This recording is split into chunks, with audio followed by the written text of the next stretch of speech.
Tāpat kā visi citi, arī Kristaps Porziņš ir sagaidījis jauno gadu, sagaida viņš žolīti, sagaida ģimenes lokā, loģiski viņam apkārt ir brāļi, tēvs, mamma, Ņujorkā, restorāns, atskaties bildēs, paturam šo bildi.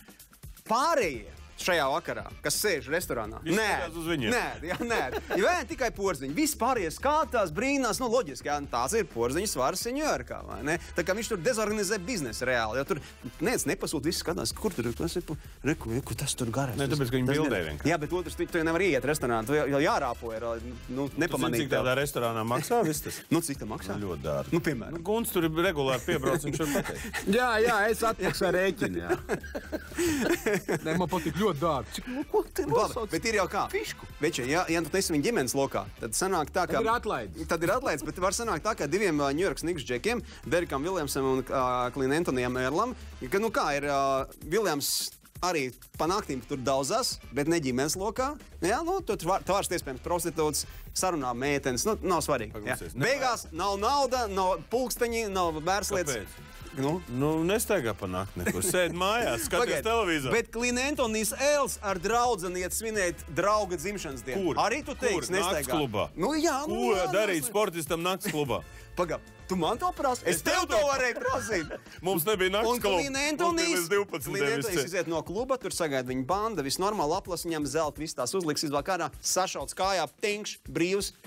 Nu jā, tur kaut kāda baigā sakritība, jā. Sakritība? Nē, nu, kad vienkārši, nu tā ir New York varbūt. Nē, nu labi, vienkāršā sakritība ir tā, ka Carmelo Anthonijs džekiem neuzdāvināja beisbolu nūjas. Jā, nu, pareizi. Varbūt tu arī uzdāvināja. Nu, ja pēc ieroc, neko tu ar kādu beisbolu nūlu neko nevar izdarīt. Varbūt Carmelo tiešām pistols visiem uzdāvināja. Nu, vajadzētu Valter pistols. Labi, Kristaps darbībā. Otro mēnesi pēc kārtas, kā debitants labākais Austrumu konferencē. Nu, 2 mēnešus pēc kārtas. Putbacks atkal kārtē. Tā jau firmzīme, tā jau viņa firmzīme. Nē, zini, kas ir interesanti? Interesanti, ka komandas sākus spēlēt ir labāk. Jā, labāk, daudz un es teikšu tā, ka viens no noteikumiem bija tad, nu, ka komanda, nu, būs 40 spēles drīz, ja? Nu, ka komanda tikai pēc tādām 40 spēlēm iespēlēs. Viņiem pilnīgi jauns sastāvs. Viņiem pilnīgi jauns, un tāpēc es domāju, ka Fils jau ir redzējis.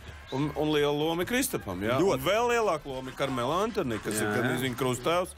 Un teiksim, viņš to... Basketbola krustāvs, teiksim. Jā, uzreiz vajag precīzāk. Precīzāk, jā, krustāvs, jā. Pagaid, nu mēs arī varam parādīt, ka Kristaps ir palicis daudz apķērīgāks kādā ziņā. Basketbola izpratnē, jā, jo, piemēram, ja tev pretī brauc tanks vai Hyundai, jā, vajag šeit, ka Lebrons iedankoja. Priekš kam tur stāties pretī ar krūtīm un tēlot? Nu, tu zini, vēlāk viņš arī paliks. Tagad viņš vienkārši redzēja... Nē, viņš pagāja malā. Nu, ko tur beidz? Nu, tas tā kā maz žigulīts tev pārskrien pār. Nu, tā ārprās. Priekš kam tur Lebronam guldies apakšā, ja?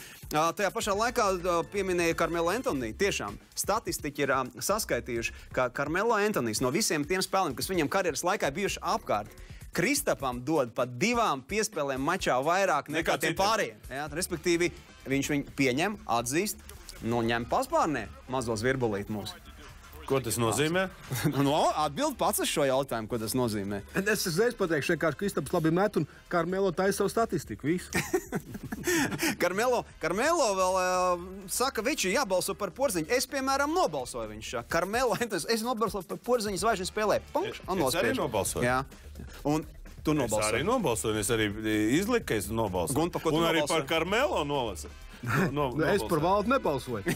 Nu, Valdes nebija tajā sarakstā tiešām. Bet mačā pret Atlantu Carmelo aizstāvēja Porziņģi, un ne tikai Carmelo, visu komandu, bet pirmkārt Porziņģis pats sevi aizstāvēja. Paskatāmies šo situāciju, kurā viņš nopelna savā karjerā, NBA karjerā pirmo tehnisko nebija, vienkārši tas otrs, tas bezmārs, tas vienkārši tur bišķiņ tā, nu, emocijas viņam, viņi zaudē, bet ļoti interesants situācijas. Nu, ka šeit mēs redzam Carmelo ietekam uz visu to procesu. Kas pēc tam notiek? Kas pēc tam? Nu, kas ir ko? Viņš negaidīja, jā. Un padzies uz Carmelo. Carmelo saka, tas ir mans krustdēls. Tad, kā Carmelo tam džekam pasaka, jā, tad tas tam ir skaidrs. Klausies, bet man tagad interesē, Carmelo kaut ko pelnījis pēc šī. Es, piemēram, Valdi, mēs taču varētu kā ļoti pozitīva organizācija overtime izvirzīt, piemēram, Carmelo uz 3 zvaigžņu ordeni. Jā, 3 zvaigžņu ordenis. Nu, prezidents Vējons mums ir bijis, viņš mums pazīst, vēstuli iesniegsim. Jā, starp citu, Phil Jackson varētu par menedžeru. Kurā vietā? Latvijas izlasē. Ministra kabinetā? Arī tur vajadzētu. Arī tur vajadzētu. Es domāju, viņam būtu viedoklis. Tad prezidents Carmelo Anthonijs Latvijas Republikā un ministra prezidents Nu, grūti pateikt. Ņujorkas bijušais mērs. Phils Jacksons. Cits zini, ka treniņā ir nepārskaitlis, tad viens spēlē neitrālo. Carmelo varētu būt neitrālais. Un tas ļoti labi.